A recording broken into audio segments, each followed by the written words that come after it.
9 जून को नरेंद्र मोदी तीसरी बार प्रधानमंत्री पद की शपथ लेंगे।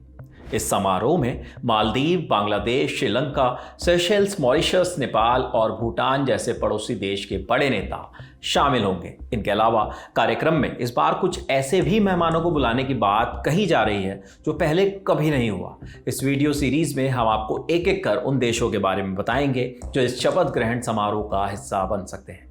पहला देश है मालदीव, जिसके राष्ट्रपति मोहम्मद मुइज़्ज़ो शपथ ग्रहण समारोह में शिरकत करने वाले हैं। मालदीव दक्षिण एशिया में बसा एक छोटा सा देश है।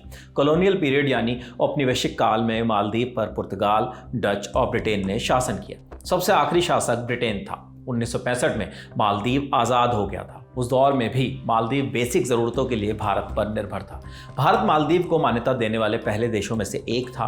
आज के वक्त में मालदीव की आबादी लगभग 5,22,000 है। इनमें से 98% लोग इस्लाम का पालन करते हैं। मालदीव और भारत के रिश्तों की बात करें तो भारत शुरू से ही मालदीव की मदद करने वाले देशों में रहा है। 2004 की सुनामी में जब मालदीव मुश्किल में था तब वहाँ भारत ने सबसे पहले मदद भेजी थी। इसके साथ भारत मालदीव का सबसे बड़ा व्यापारिक पार्टनर है। State bank of India Maldives के सबसे बड़े बैंकों में से है। हर साल हजारों भारतीय पर्यटन के सिलसिले में मालदीव जाते हैं। ये वहाँ की अर्थव्यवस्था के सबसे बड़े सोर्सेज में से एक है। इसी तरह बड़ी संख्या में मालदीव के नागरिक इलाज के लिए भारत आते हैं। भारत ने मालदीव के इंफ्रास्ट्रक्चर प्रोजेक्ट्स में भी खूब पैसा लगाया है। लगभग 4,000 करोड़ रुपए के रोड और ब्रिज प्रोजेक्ट्स चल रहे हैं। लगभग 1,100 करोड़ रुपए 2 एयरपोर्ट के विकास के लिए भी दिए गए हैं। ये पैसा लाइन ऑफ क्रेडिट के थ्रू दिया गया है। 2022-23 में भारत ने मालदीव के लिए 183 करोड़ रुपए अलॉट किए थे। 2023-24 में इसको बढ़ाकर 771 करोड़ रुपए कर दिया गया है। इन सब के साथ बीच बीच में ऐसा भी समय आया जब दोनों देशों के संबंध थोड़े खराब हुए। ताज़ा मामले की बात करें तो 4 जनवरी 2024 में नरेंद्र मोदी ने सोशल मीडिया अकाउंट पर लक्षद्वीप दौरे की कुछ तस्वीरें पोस्ट की थी। मोदी ने कहीं भी मालदीव का नाम नहीं लिया था, मगर वहाँ कुछ लोगों ने इसे अपनी पहचान से जोड़ लिया। मुइज़्ज़ो सरकार के 3 जूनियर मंत्रियों ने भारत और पीएम मोदी के खिलाफ आपत्तिजनक टिप्पणी की।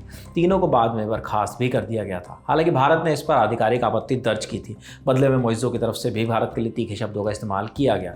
मोहम्मद मुइज़्ज़ो राष्ट्रपति बनने से पहले मालदीव की राजधानी माले के मेयर थे। पूर्व राष्ट्रपति अब्दुल्ला यामीन के सपोर्ट से मुइज़्ज़ो की पार्टी पीएनसी 2019 में बनी।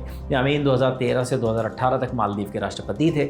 उन्हीं के कार्यकाल में मालदीव ने चीन के वन बेल्ट वन रोड को ज्वाइन किया था। कुर्सी से उतरने के बाद यामीन के खिलाफ मानवाधिकार उल्लंघन और भ्रष्टाचार के आरोप लगे। 2019 में एक केस में उन्हें 11 साल की सजा भी हुई थी।